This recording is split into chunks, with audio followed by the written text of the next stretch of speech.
राहुल गांधी ने इस मॉडल की तस्वीर दिखाई और कहा कि इसने 223 बार वोट डाला है। ये मॉडल कभी स्वीटी बन जाती है, कभी सीमा बन जाती है, कभी सरस्वती बन जाती है। राहुल की टाइमिंग पर सवाल उठ रहे हैं। राहुल की टाइमिंग ऐसी है कि बिहार में चुनाव से ठीक एक दिन पहले राहुल गांधी ने बम फोड़ा है। हाइड्रोजन बम का दावा कर ऑपरेशन सरकार चोरी की बात कही उन्होंने। राहुल के इस हाइड्रोजन बम में सबसे ज्यादा चर्चा एक मॉडल की है। राहुल ने स्क्रीन पर मॉडल को दिखाकर गड़बड़ी की गई नई कहानी पेश की है। दावा किया कि हरियाणा की वोटर लिस्ट में ब्राजील की मॉडल का नाम है। कहा वोटर लिस्ट में इस मॉडल की फोटो 223 बार नजर आई है। हालांकि वोटर लिस्ट में इस मॉडल के अलग अलग नाम दर्ज हैं। कहीं सीमा नाम है, कहीं सरस्वती नाम है, कहीं स्वीटी नाम है, कहीं रश्मि है, विमला के नाम से वोट कर दिया इसने। मॉडल ने हरियाणा चुनाव में 10 अलग अलग बूथों पर 22 बार वोट डाला। जहां जहां इस मॉडल ने नाम बदलकर वोट किया वहां बीजेपी जीत गई। जबकि हरियाणा चुनाव से एग्जिट पोल में कांग्रेस सबसे आगे थी, लेकिन नतीजे आए तो बीजेपी को 48 और कांग्रेस को 37 सीटें मिली। क्योंकि हरियाणा विधानसभा में चुनाव में 25 लाख वोटों की चोरी हुई, राहुल गांधी ने कहा।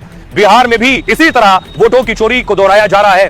चुनाव से ठीक पहले वोटर लिस्ट दी जाती है ताकि लोकतंत्र को मारा जा सके, राहुल गांधी ने कहा। राहुल इससे पहले कर्नाटक और महाराष्ट्र में वोट चोरी का आरोप लगा चुके हैं। चुनाव आयोग ने राहुल के आरोपों को गलत और निराधार बताया और कहा कि राहुल गांधी अपने आरोपों पर हलफनामा दें। राहुल गांधी से हाइड्रोजन बम कह रहे थे, लेकिन उसके बाद राहुल गांधी पर भी बमबारी शुरू हुई। केंद्रीय मंत्री किरण रिजिजू ने कहा, कहते हैं एटम बम फोड़ेंगे लेकिन कभी फटता नहीं है। चुनाव बिहार में है और कहानी हरियाणा की हो रही है। कांग्रेस के पास बिहार में कुछ नहीं बचा है, इसलिए नाकामी छिपाने के लिए प्रेस कॉन्फ्रेंस कर रहे हैं। इसके बाद प्रशांत किशोर ने कहा, बिहार चुनाव में मुद्दा नहीं, मुद्दा पलायन, भ्रष्टाचार, पढ़ाई है। लेकिन राहुल ने विपक्ष के नेता के तौर पर सवाल उठाए। चुनाव आयोग को उनके सवालों का जवाब देना चाहिए। तेजस्वी ने कहा, बीजेपी पहले भी वोटर लिस्ट से खिलवाड़ करती रही है और वो फिर वोट चोरी कर लोकतंत्र का अपमान कर रही। वो गरीब, पिछड़ों और दलितों की दुश्मन है। हरियाणा के मुख्यमंत्री सामने आए जिन पर आरोप लगा। नायब सिंह सैनी ने कहा, राहुल गांधी देश को गुमराह करने का काम कर रहे हैं। जिस तरह से कांग्रेस मुद्दा विहीन हो गई, वो झूठ बोलकर देश को गुमराह कर रही है। इसके अलावा राहुल गांधी के कभी गुरु रहे दिग्विजय सिंह साहब ने कहा, राहुल ने तथ्यों के साथ वोटर चोरी का आरोप लगाया और इस मामले की गंभीरता से जांच करानी चाहिए और तय हो कि बिहार में ऐसी गड़बड़ी ना हो। बीजेपी के नेता प्रदीप भंडारी ने कहा, राहुल गांधी का झूठ फिर पकड़ा गया। वो दावा कर रहे हैं कि ब्राजीलियन मॉडल ने 22 बार वोट डाला है, लेकिन जिस मॉडल का नाम और फोटो दिखा रहे हैं दरअसल वही नकली है। तो अलोकतांत्रिक कौन हुआ? अब सोचिए जरा, यूपी के साथ बिहार की रैली में एक तरफ बाबा का बुलडोजर गरज रहा, दूसरी ओर अखिलेश ने लालटेन थाम रखी है और उनके सबसे ज्यादा टारगेट पर योगी ही है। अब इस अगली तस्वीर में देखिए जरा, अखिलेश ने आज जमुई में रैली की तो उनके साथ अयोध्या के सांसद अवधेश प्रसाद भी थे। अयोध्या के सांसद को लाने के पीछे भी मकसद है। योगी और अखिलेश के बीच बिहार में आर पार की लड़ाई है।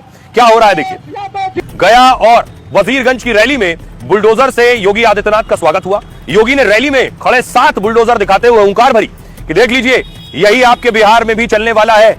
अगर इन लोगों को मौका दिया तो जंगल राज, माफिया राज आएगा।